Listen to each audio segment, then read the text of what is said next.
Mayong adlaw, katawhan sa Dios sa Archdiocese sa Osamis.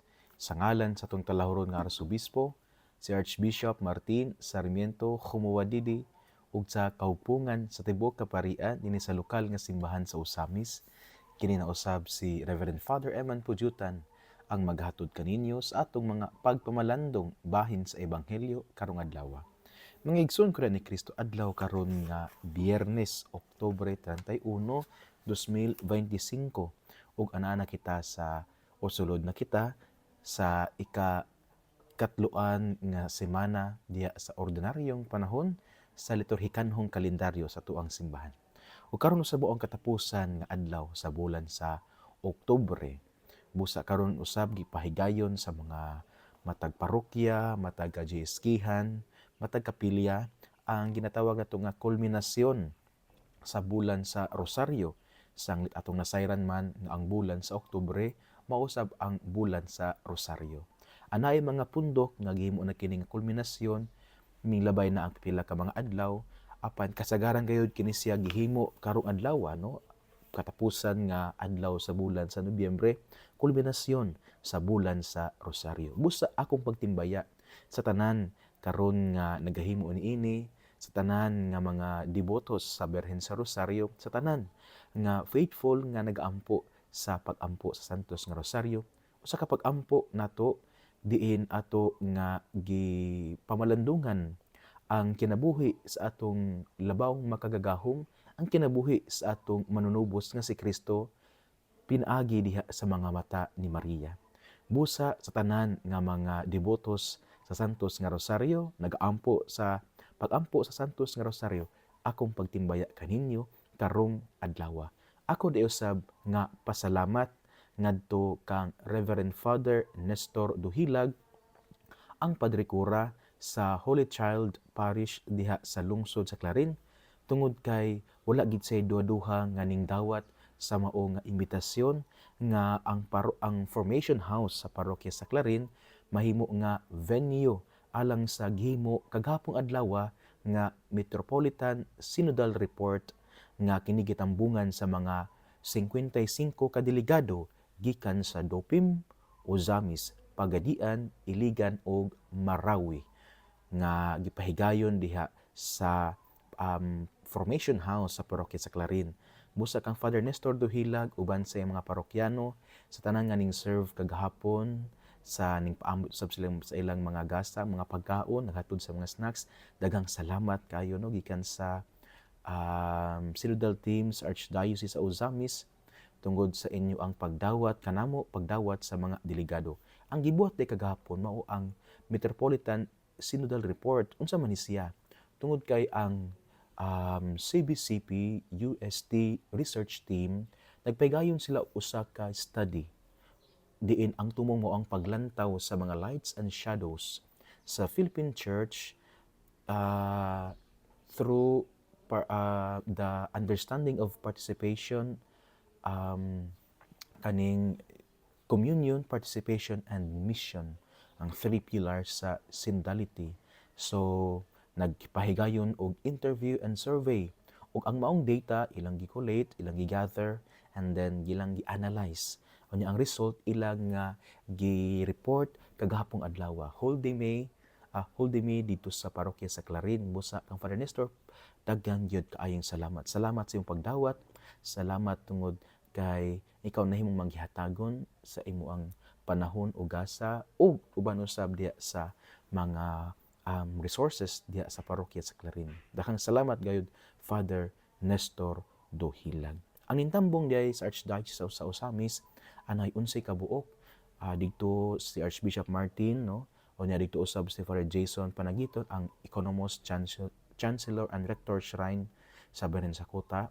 Anan dito usab si Father Antonio Sagrado, ang Padre Cura sa Gango, ug si Father Nestor Duhilag, ang host parish priest, ug dito usab ako.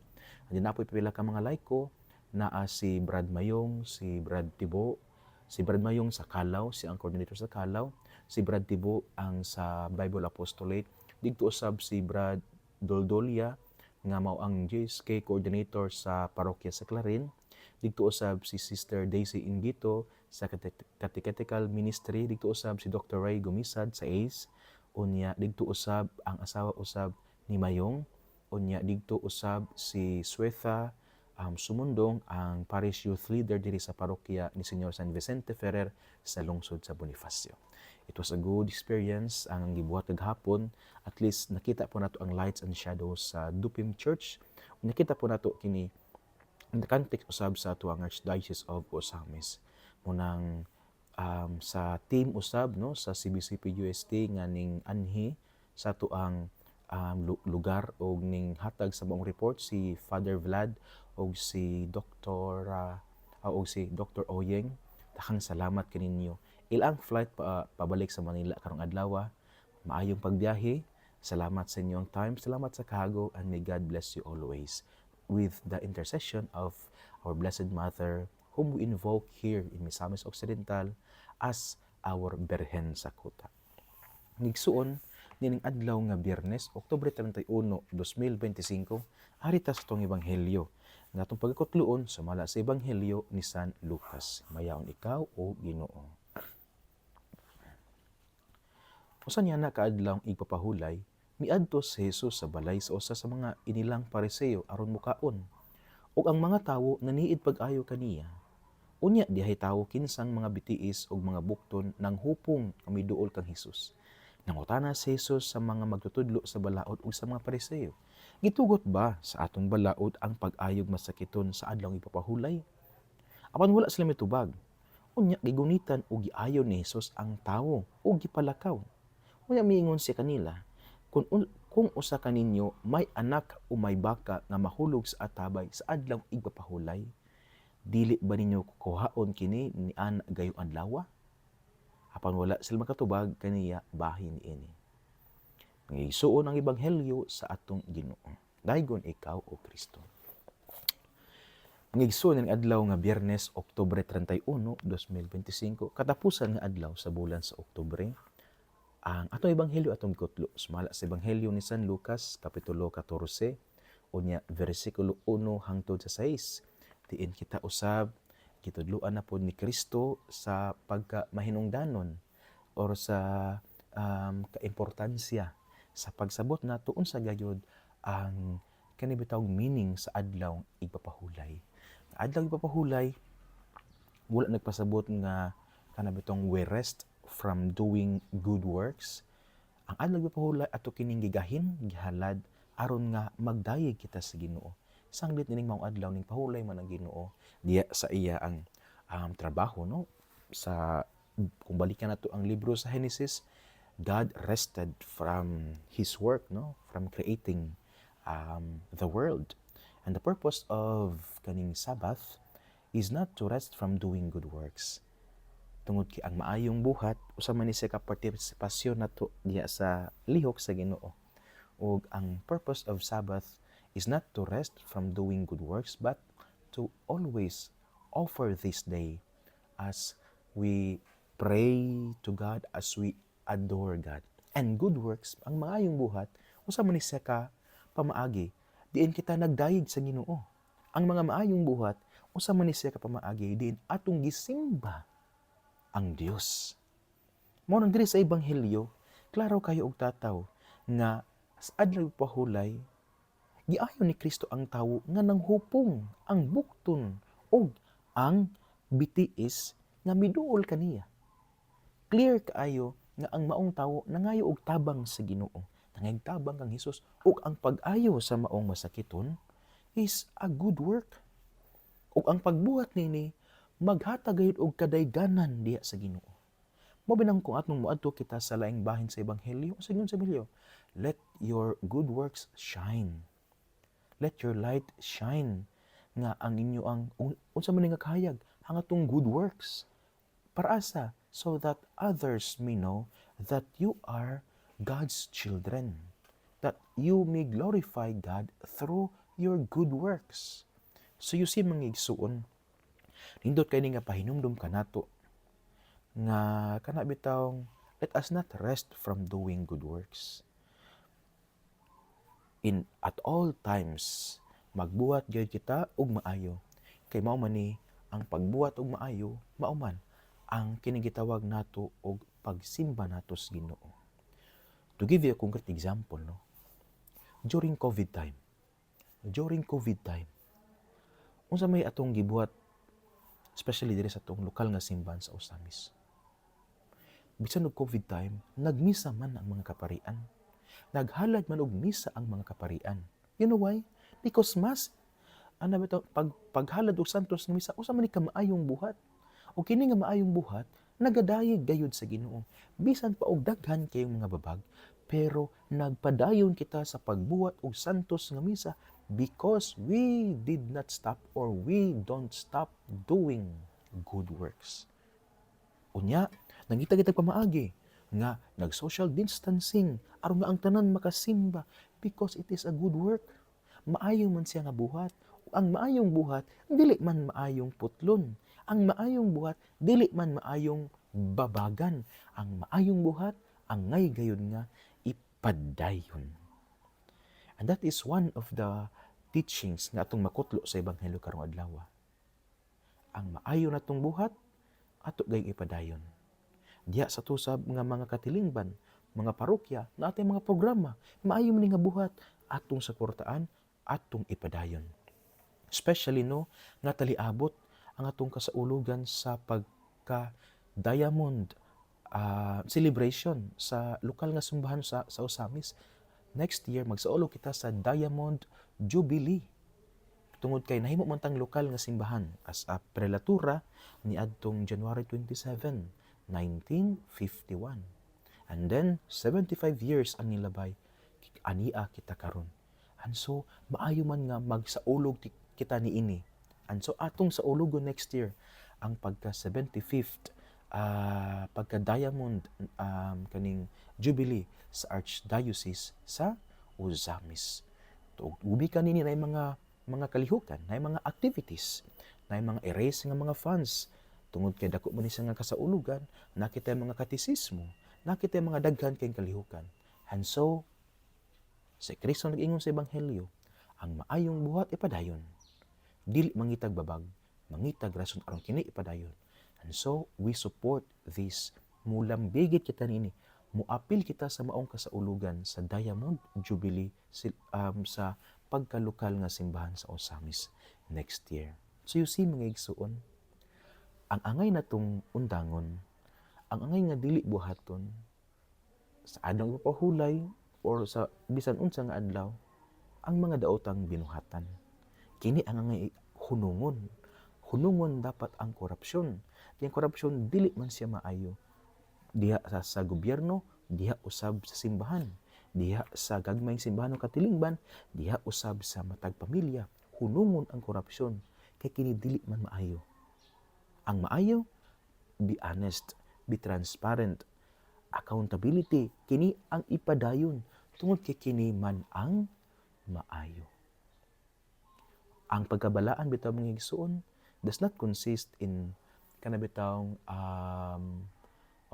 does not consist of stopping doing good works on holidays. No, at all times we do good works because through this we glorify our God. Through this we adore God.